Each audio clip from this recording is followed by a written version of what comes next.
Did Zhang MinYang just get fraud checked, or is Johnny Walker back? I'm sure you guys watched the fight already. Johnny Walker wins by second round TKO. In the first round of the fight, Johnny Walker does a very cheap move.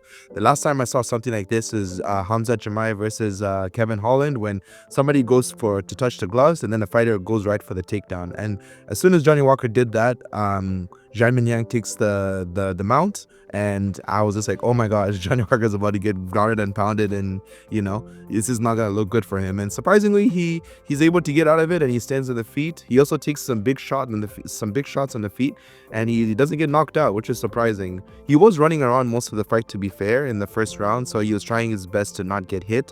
Zhang MinYang did not do a great job of cutting off the cage. He was just following him around the cage instead of actually, intercepting where Walker was going, to ensure that he can land those clean strikes.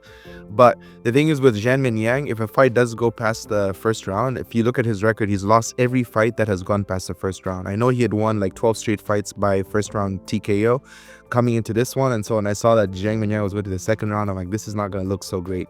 So Johnny Walker lands those leg kicks in the second round, and Zhang MinYang doesn't know how to switch.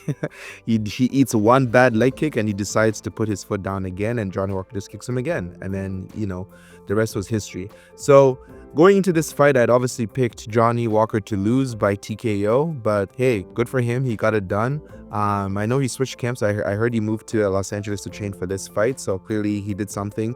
It worked out for him by him doing that. He called out Jan Blachowicz, and I think that's a good fight, but again, that's somebody else that also has got knockout power, so he does seem to be picking people that have a good chance of knocking him out. So anyway, Johnny Walker gets it done, and I'm sure a lot of people picked against him, and I'm sure a lot of parlays got busted because of that. But yeah, what do you guys think? What do you think? Where do you think Johnny goes from here? Do you think he wins his next fight against Jan Blachowicz if he gets that fight that he wants? Do you believe that he's made a comeback? Do you believe that Zhang MinYang has been fraud checked? Because if you look at his record for all the people that he beat before, they're all no names except Anthony Smith, right? But Anthony Smith, as you know, has just retired, and he was on a losing streak as well, and he always gets beat up in all of his fights. So it wasn't really a fair. We don't really know where Zhang MinYang is, in terms of how he stacks up against the rest of the division, but we do know where Johnny Walker fits. Johnny Walker has lost to basically the cream of the crop in the UFC lightweight division, and Zhang MinYang was not up to par. So anyway, great main event. Aljamain Sterling versus Brian Ortega. Brian Ortega, I'm honestly surprised that he fought as well as he did. I expected the fight to be finished a lot sooner because of how bad he looked when he was trying to cut down to 145. Aljamain survives the fifth round. At some points it looked like he was gonna, get dropped because Ortega was putting the pressure on. But the first 3 rounds easy scored for Aljamain. The fourth round was a little bit 50-50, but he give it to Aljamain as well. The fight was kind of boring. It's your typical affair with the Aljamain Sterling fight. It's not going to be the greatest thing you ever see, and he gets it done. So he's going to take that 5th ranking from Brian Ortega, and he's going to be looking for a top 5 opponent going forward in the featherweight division. So good stuff by Aljamain Sterling, and I'm sure he's going to do well in his next fight in the featherweight division. Sergey Pavlovich versus Acosta. I don't know how to say his name, but the guy he fought.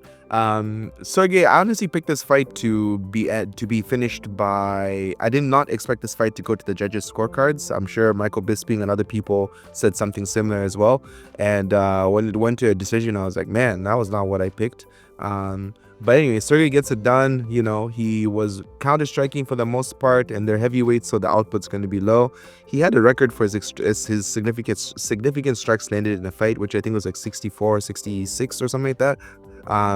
And which goes to show you, obviously, he's a guy that gets a lot of first round knockouts, so he doesn't really have a chance to be breaking these records if he's finishing all his fights pretty quickly. But then again, his output is quite low. He's a big heavyweight, and he's not going to be known for having thrown a lot of strikes in his fight. He's no Max Holloway. But the rest of the fights of the card were good. UFC Shanghai was great.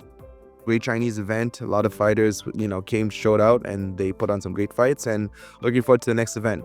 Guys, I'm curious to hear your comments in the comment section below. This is Asher, and I'll see you in the next video. Bye-bye.